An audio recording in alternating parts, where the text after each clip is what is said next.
Hello दोस्तों, this is Gaurav Batra and I am back with my new travelling blog. तो finally दोस्तों, जैसा कि आप मेरे पीछे देख पा रहे हो, हमारी केदारनाथ की यात्रा यहीं से शुरू होती है।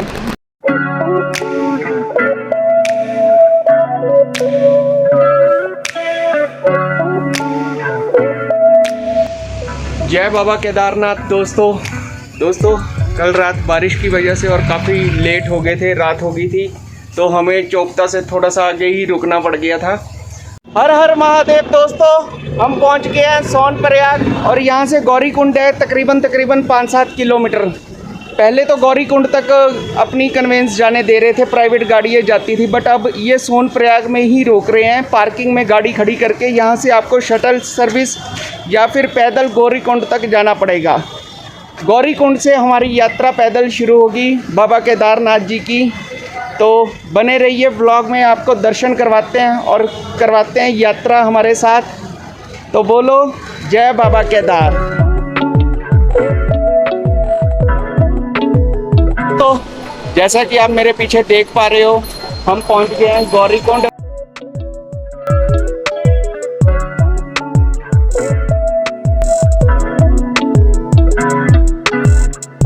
लो दोस्तों, हम गौरीकुंड से पैदल सफ़र करके पहुंच गए हैं भैरव मंदिर चीरबासा तक।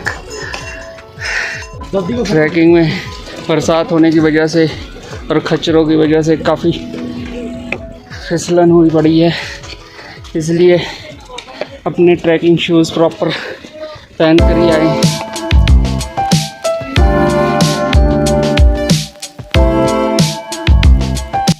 यहाँ से बाबा केदार की यात्रा 13 किलोमीटर रह गई है और आप देख पा रहे हो मैं पूरी तरह ड्रेन आउट अभी से हो गया हूँ। एक अफसोस रह गया पैदल चढ़ाई करने का। राजेंद्र भाई, मेरे सब्सक्राइबर्स को हाय बोल दो, ब्लॉगिंग चैनल है मेरा, आप भी बोल दो।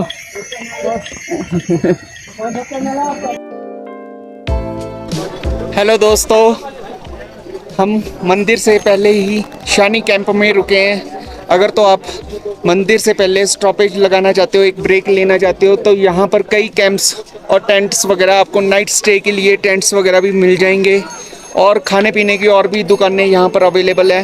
वैसे तो ऑल ओवर थ्रू पूरी जर्नी में आपको खाने पीने की दुकानें और भी ज़रूरी सामान की दुकानें मिलती रहेंगी, बट अब हमारी मंजिल रह गई है 3 से 4 किलोमीटर और अब रुका नहीं जा रहा है। अब तो सीधे मंदिर चलेंगे। बने रहिए ऐसे ही ब्लॉग में, आपको दर्शन करवाते हैं जल्दी बाबा केदार जी के। तो बोलिए मेरे साथ जय बाबा केदार।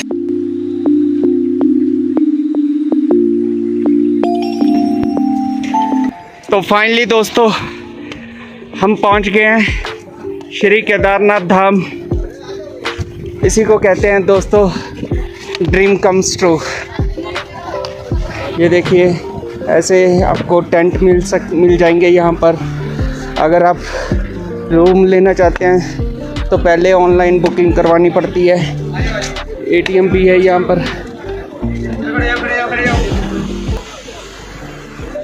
तो फाइनली दोस्तों, आ गया है मंदिर। आओ, आपको दर्शन करवाते हैं मंदिर के। रूम भी लेंगे, बाद में लेंगे, पहले तो सबसे पहले अपने महादेव के दर्शन करेंगे। लो दोस्तों, मंदिर की सीढ़ियाँ शुरू हो गई है, तो दोस्तों तैयार हो जाइए दर्शन करने बाबा केदार जी के। हम 10 साल के बाद ये दिन आया है। 10 साल से मैं ट्राई कर रहा था।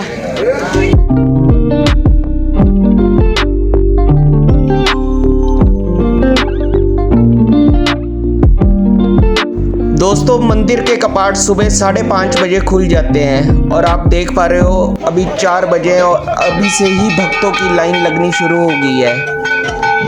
हर हर महादेव दोस्तों, जैसा बाबा जी के दर्शन कर लिए हैं हमने सुबह दोस्तों, मान्यता है कि महाभारत युद्ध में विजयी होने पर पांडव अपने भाइयों की हत्या से मुक्ति के लिए भगवान शिव का आशीर्वाद पाना चाहते थे, परंतु भगवान शिव उनके इस कर्म से बहुत अप्रसन्न थे, इसलिए वे केदारनाथ चले गए। पांडव भी उनके दर्शन के लिए केदारनाथ पहुंच गए, परंतु जब भोलेनाथ जी ने ये देखा पांडव उनके पीछे पीछे केदारनाथ आ गए हैं, तो उन्होंने बैल का रूप धारण कर लिया और पांडवों द्वारा पहचाने जाने के बाद जब भोलेनाथ जी अंतर्ध्यान होने ही वाले थे, तभी भीम ने भोलेनाथ जी की पीठ पकड़ ली।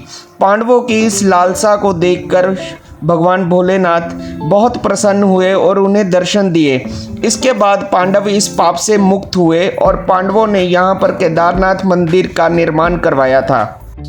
और जो केदारनाथ धाम का ज्योतिर्लिंग है वो भी बैल के कुबड़ के आकार का ही है। अब आपको हम उस भीमशिला के दर्शन करवाते हैं।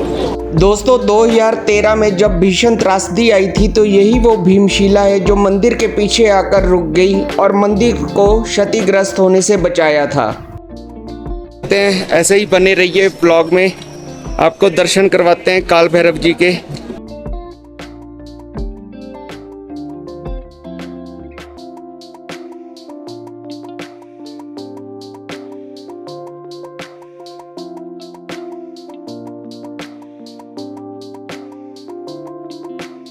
ऐसा कहा जाता है कि बाबा केदारनाथ जी की यात्रा तभी संपूर्ण मानी जाती है जब भोलेनाथ जी के दर्शन करने के बाद आप काल भैरव जी के दर्शन करेंगे, क्योंकि ऐसी मान्यता है जब शीत ऋतु में कपाट बंद कर दिए जाते हैं तो इस पूरी केदार वैली की रक्षा बाबा काल भैरव ही करते हैं। इसीलिए हर श्रद्धालु केदार बाबा के दर्शन करने के बाद काल भैरव जी के दर्शन करने ज़रूर आते हैं। आओ आपको भी दर्शन करवाते हैं काल भैरव जी के। काल भैरव जी के मंदिर पर जैसा कि आप देख पा रहे हो, यहाँ से पूरी केदार वैली नज़र आती है।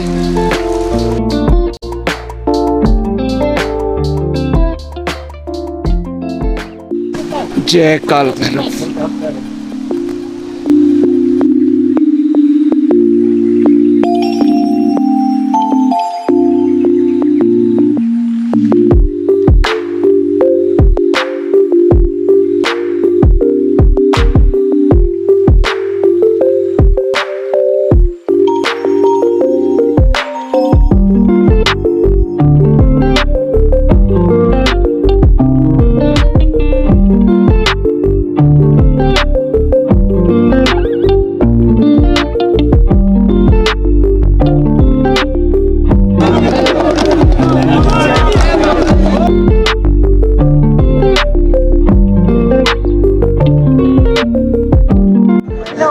तो दोस्तों, सच में इसी को कहते हैं सपना साकार होना।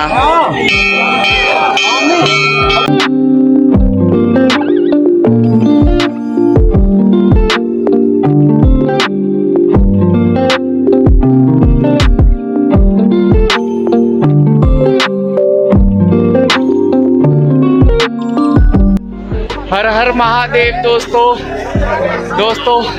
अब समय आ गया है, मन तो वैसे कर नहीं रहा है, समय आ गया है नीचे के लिए प्रस्थान करने का, इस उम्मीद के साथ कि केदार बाबा अगले साल ज़रूर बुलाएंगे। हर हर महादेव, जय बाबा केदार।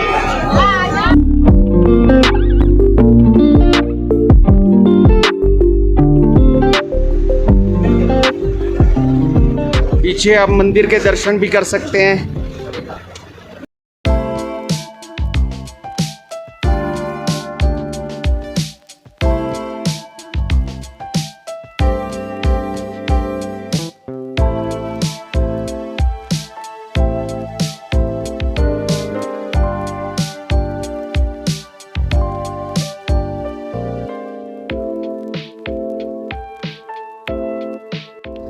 हर हर महादेव। दोस्तों कैसे हो आप सभी? सबसे पहले तो माफ़ी चाहूँगा, कल यात्रा से वापसी पर आपसे बात नहीं कर सका, बिकॉज कंडीशन ही कुछ ऐसी थी और ऊपर से बारिश अपने पूरे ज़ोरों पर थी, जिस वजह से थोड़ी देर के लिए आई थिंक यात्रा भी रोकनी पड़ी है, यात्रा भी थोड़ी देर के लिए रुकी है।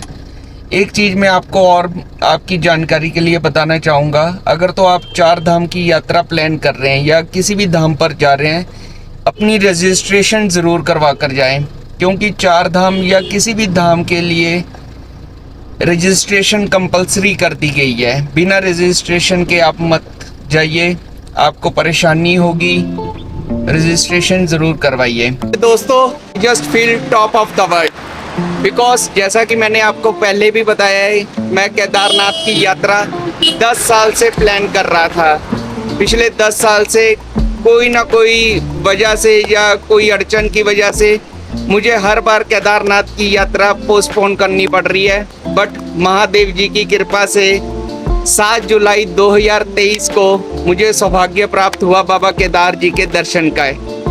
आई एम वेरी ब्लेस्ड कि 12 ज्योतिर्लिंग में से चौथे ज्योतिर्लिंग के 5 केदार में से पहले केदार और 4 धामों में से दूसरे धाम के यात्रा मेरी संपूर्ण हुई है। तो दोस्तों इस ब्लॉग को करते हैं यहीं पर ख़त्म। जल्दी मिलेंगे नए सफ़र और नए ब्लॉग में। तब तक के लिए वीडियो को लाइक कीजिए, कमेंट कीजिए और चैनल को सब्सक्राइब कीजिए। नमस्ते, सत श्री अकाल, आदाब एंड लव यू ऑल।